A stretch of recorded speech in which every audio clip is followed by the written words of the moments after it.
মোবাইলের storage full হয়ে গেছে, তাহলে এই ভিডিওটি আপনার জন্য। কারণ এই ভিডিওটিতে আমি আপনাদের দেখাবো আপনাদের ইচ্ছা মতো কিভাবে আপনারা মোবাইলের স্টোরেজ খালি করবেন।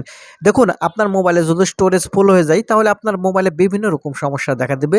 মোবাইল হ্যাং করবে, ল্যাগ করবে, তাছাড়াও অনেক সমস্যা দেখা দেবে। তাই অবশ্যই আপনার ফোনের স্টোরেজ খালি রাখতে হবে। আর কীভাবে খালি রাখবেন চলুন সম্পূর্ণ প্রসেসটি দেখিয়ে দিই। আশা করি সম্পূর্ণ ভিডিও জুড়ে থাকবেন। আর মূল ভিডিওতে যাওয়ার আগে ছোট্ট একটা রিকোয়েস্ট করবো, শুধু ভিডিওটি একটা লাইক দিয়ে দেবেন আর ভিডিওটি শেয়ার করে রাখবেন, কারণ প্রয়োজনের সময় আপনারও কাজে লাগবে। তাহলে চলুন সম্পূর্ণ ভিডিওটি দেখতে থাকুন কিভাবে আপনারা আপনাদের ফোনের স্টোরেজ ইচ্ছা মতো খালি করবেন। তো সেজন্য আপনারা সর্বপ্রথম যে কাজটি করবেন, আপনাদের মোবাইলের যে সেটিংস অপশন আছে, আপনার ফোনের সেটিংস অপশন সর্বপ্রথম ওপেন করবেন। করলে আপনাকে এরকম ইন্টারফেসে নিয়ে আসবে। আপনি স্ক্রল করে নিচের দিকে চলে আসবেন। আসলে এখান থেকে অ্যাবাউট অ্যান্ড ডিভাইস অপশন দেখতে পাবেন। এখন এখান থেকে আপনি অ্যাবাউট অ্যান্ড ডিভাইস এই অপশনটি ওপেন করবেন। করলে এখানে আপনারা ডান দিকে লক্ষ্য করলে এখান থেকে আপনারা স্টোরেজ অপশন দেখতে পাবেন। এখান থেকে স্টোরেজ এই অপশনের উপর ক্লিক করবেন। ক্লিক করলে এখানে প্রথমে একটি অপশন দেখতে পাবেন অ্যাপস, এই অ্যাপস অপশনটি ওপেন করবেন। করলে আপনার ফোনে যতগুলো অ্যাপস থাকবে সবগুলো এখান থেকে দেখাবে। এখান থেকে যেগুলো অ্যাপস আপনি বেশি ব্যবহার করেন, যেগুলো বড় বড় অ্যাপস আছে সেগুলো ওপেন করবেন। করার পর এখান থেকে আপনারা দেখতে পাবেন ক্লিয়ার ক্যাশ নামের একটা অপশন। এখানে ক্লিক করার পর এই ক্লিয়ার ক্যাশ করে দিবেন। এখান থেকে আমি দুটো অ্যাপসের দেখিয়ে দিলাম। আপনারা বাদ বাকি যতগুলো অ্যাপস আছে সবগুলো ঠিক এরকমভাবে ওপেন করবেন। করার পর এখান থেকে আপনারা এই ক্যাশ মেমোরি এখান থেকে আপনারা ক্লিয়ার করে দিবেন। তারপরে এখান থেকে এই ক্যাশ মেমোরিগুলো এখান থেকে আপনারা ক্লিয়ার করা হয়ে গেলে তারপরে এখান থেকে ডকুমেন্ট অপশন দেখতে পাবেন। এখান থেকে ওপেন করবেন।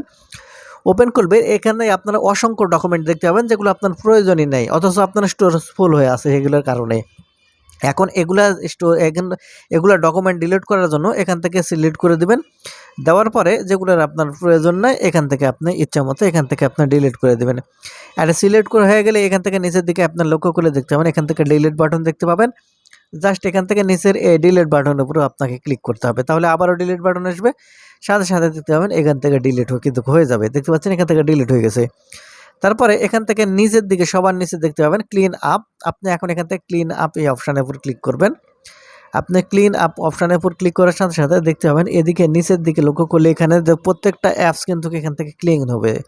আপনারা লক্ষ্য করলে দেখতে পাচ্ছেন এখান থেকে কিন্তু অ্যাপসগুলো এখান থেকে ক্লিন হয়ে যাচ্ছে। এখন এখান থেকে পুরোটাই ক্লিন করার জন্য আপনাকে যে কাজটি করতে হবে, আপনাকে উপর দিকে এখান থেকে আসতে হবে। দেখতে পাচ্ছেন এখান থেকে সবগুলো এখান থেকে ক্লিন হয়ে যাবে। এখন এখান থেকে উপর দিকে চলে আসবেন। আসলে এখান থেকে আপনার ক্লিয়ার বাটন দেখতে পাবেন।